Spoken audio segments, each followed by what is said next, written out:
One of the doctors was visibly upset, and he said, "What BC Health are doing to patients is criminal. The wait times are criminal." These desperate pleas for healthcare are from fellow Canadian Melanie Leeson of Cobble Hill, British Columbia. We've all heard stories of people in the United States not being able to get healthcare, but this is also happening right here in Canada.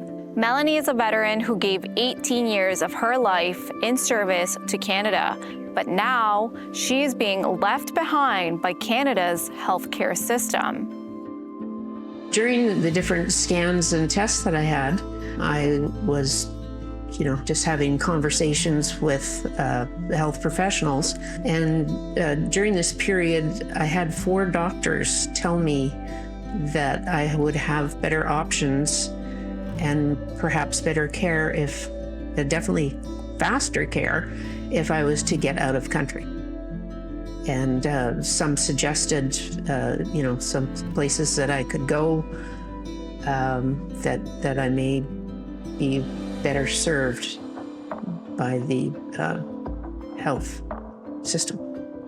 After dealing with pain for several months, Melanie got a CT scan in January that showed cancer. But it wasn't until late April that she was scheduled for a biopsy to diagnose her. That's almost 4 months. During that long wait time, Melanie interacted with a lot of healthcare professionals. Their advice to her speaks volumes about the current state of healthcare in Canada. It was definitely a time factor. They felt that the wait times for, even getting into the cancer agency were going to harm me. At first I was curious, and then as the wait time progressed, I became panicked. I was getting terrified of why, with an aggressive cancer, I'm still waiting. Melanie realized she could not afford to wait. Upon the advice of Alison DeCluso, another survivor of the Canadian healthcare system, she decided to go down to Mercy Medical Center in Baltimore for diagnostic surgery. When the medical team there reviewed her case, they were in disbelief. While I was in Baltimore, one of the doctors mentioned that BC Health was not meeting World Health Organization protocols on wait times for cancer patients.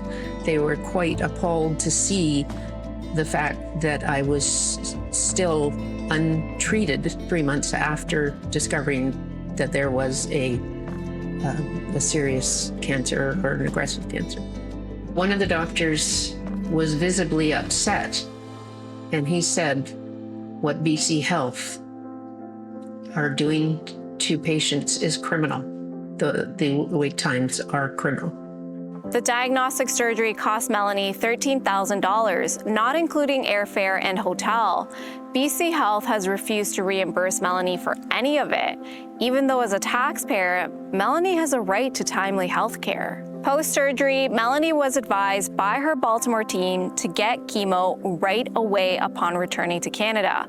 But when she got back, BC Health told her it would be a 9-week wait for chemo. So Melanie did the only thing that she could in this impossible situation. I said, "I'm sorry, I can't wait that long."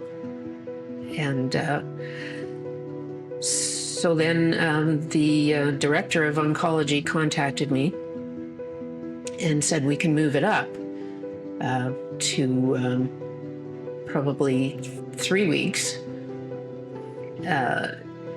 but can't start chemo until you see the oncologist.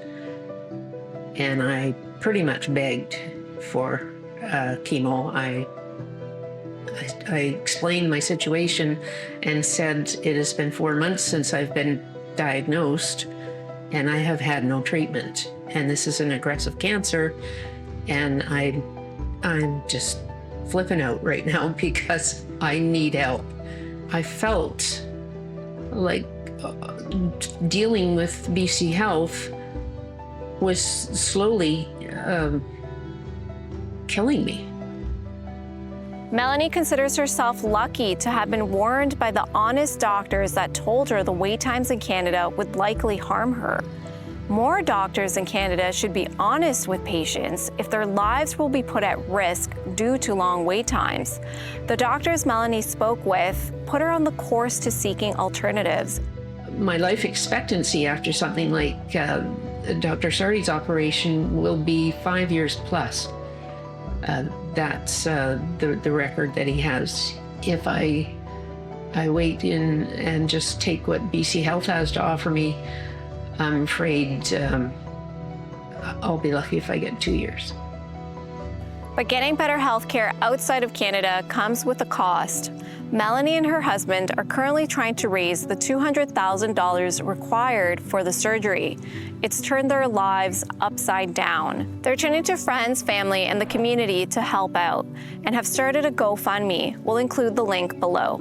To get the money to go have this operation done in Baltimore, it's tough. We've got a GoFundMe that's certainly helping.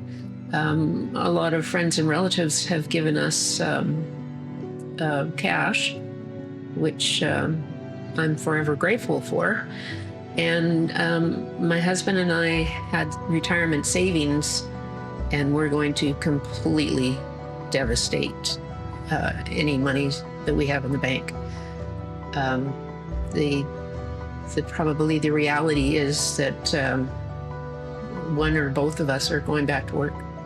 I don't see my life anymore. I see pills. I see medical professionals.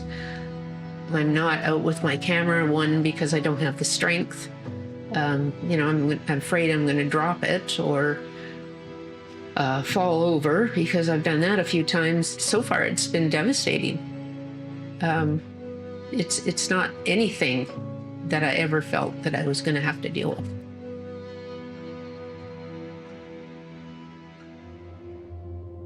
From the CT scan until seeing an oncologist, Melanie was made to wait 104 days.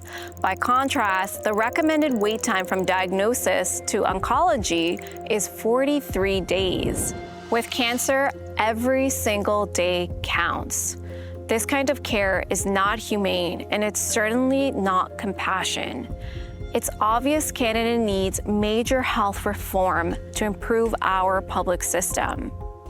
One option that could help immediately would be to adopt a policy that other countries in Europe with universal access have, and it's one that could have helped Melanie. In the European Union, they put patients first and give them the right to be reimbursed for the cost of surgery in other countries that are part of the EU. Reimbursements cover up to the same amount the patient's government would have spent to provide surgery locally. Ultimately, copying the EU policy would give Canadian patients hundreds of options in other provinces or countries around the world, instead of being stuck waiting for surgery in their home province. Canadian patients could be allowed to go to the US, Europe, developed nations like Japan and Australia, and so forth. Those who decide not to travel for treatment would also benefit from this policy. After all, they would move up a spot in line each time someone ahead of them does decide to travel. You can learn more about the Cross-Border Directive and healthcare reform at secondstreet.org. And don't forget to hit that subscribe button.